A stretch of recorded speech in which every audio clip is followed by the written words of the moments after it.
কি রে বাবা, আজকে আমার আগে তুই খেয়ে নিলি? আজকে আমার বড্ড আসতে দেরি হয়ে গেল প্রথম। আজকে কি দিয়ে ভাত খেলে বাবা?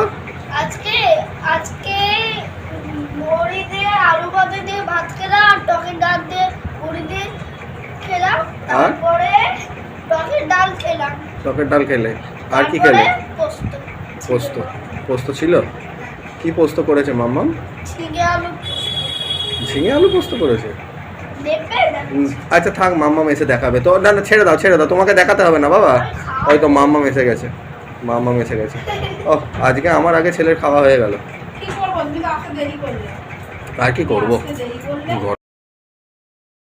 গরমেতে তাড়াহুড়ো করে করা যাচ্ছে না সব কিছু, একদম ভালো লাগছে না।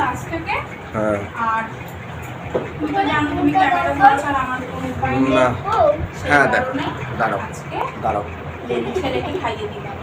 হ্যাঁ ভালোই করেছো, খাইয়ে দিয়েছো, ভালো করেছো। কিন্তু আজকে একটু ঘরটা অন্যরকম লাগছে না? হ্যাঁ ঘরটা তো অন্যরকম লাগছেই। আরে টেবিলটা তো এনেছো এখানে মনে হচ্ছে। না এটা ভালো করেছো, এটা বুদ্ধিমানের কাজ করেছো। তোমারও সুবিধে হলো, টেবিল ছাড়া বসতে হলো না।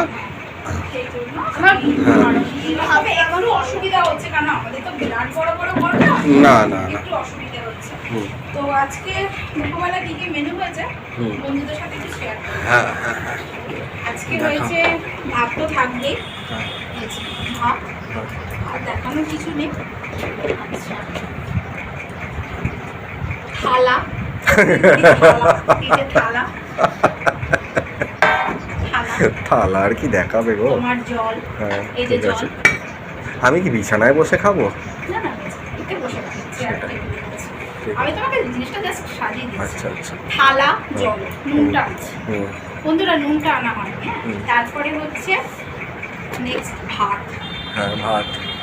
তারপরে হচ্ছে এখানে বড়ি ভাজা দিয়ে শুকনো লঙ্কা দিয়ে আলু ভাতে মেখে দিয়েছি। Very good. না কড়াই ডালের সাথে খেতেও খুব ভালো লাগে। তারপরে হচ্ছে এখানে পটল ভাজা, দুটো লেবু রেখেছি যদি তোমার কাজে লাগে। তো লাগবে না যে কাজে, আমি ভুল করলাম লেবুটা। তারপরে করেছি আম দিয়ে মুগের ডাল দিয়ে টকের ডাল, টকের ডাল কারণ গরমে একদম আদর্শ। ছেলে আমাকে বললো যে আমি ওকে জিজ্ঞেস করছিলাম কি রে কি রান্না হয়েছে, মাম্মাম কি খাওয়ালো তোকে, ওইসব বলছিল। আলু ভাতে, বড়ি আলু ভাতে, টকের ডাল, তারপর টকের ডাল দিয়ে ভাত খেয়েছি। আর কি খেয়েছিস তুই? বলছে পোস্ত খেয়েছি, ঝিঙে আলু পোস্ত খেয়েছি। ঝিঙে আলু পোস্ত না, হ্যাঁ আলু পোস্ত করেছি। ছেলে আমি অন্য রান্না করছিলাম, ছেলে বললো আলু পোস্ত করো। ওর আলু পোস্ত যে কি ভালো লাগে ভগবান জানে।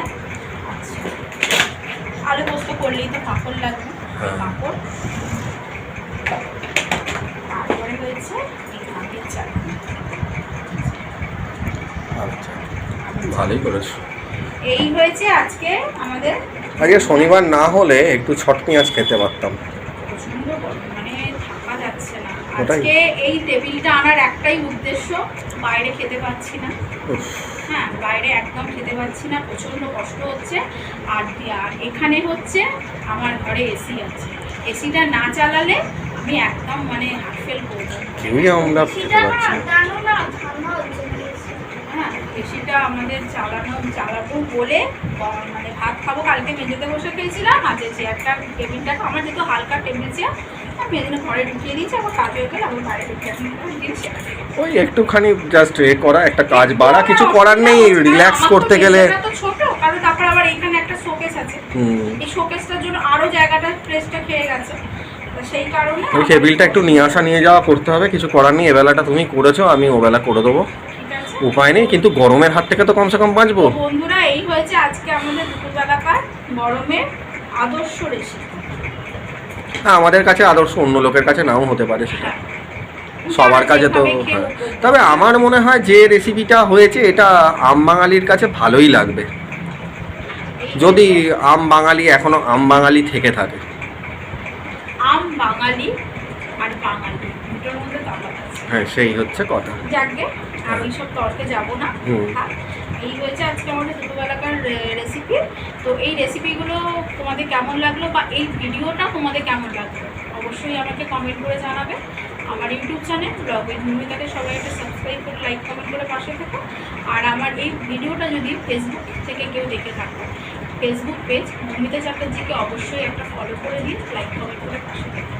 আবার আসছি নতুন ভিডিওর সাথে। এখনকার মতো পাই, আবার সুস্থ থেকো, ভালো থেকো। গরমে মানে নিজেরাও নিজেদের প্রোটেক্ট করো, প্লাস নিজের পরিবারকেও প্রোটেক্ট করো, কারণ এই গরমটা প্রচণ্ড খারাপ টাইপের গরম। এতটা গরম পড়ে গেছে, গরমটা কী করে রেহাই মিলবে জানি না, কিন্তু এটা তো আর আমাদের হাত নেই, এটা হচ্ছে স্বয়ং ভগবানের। আমাদের জন্যই গরমটা বেড়েছে।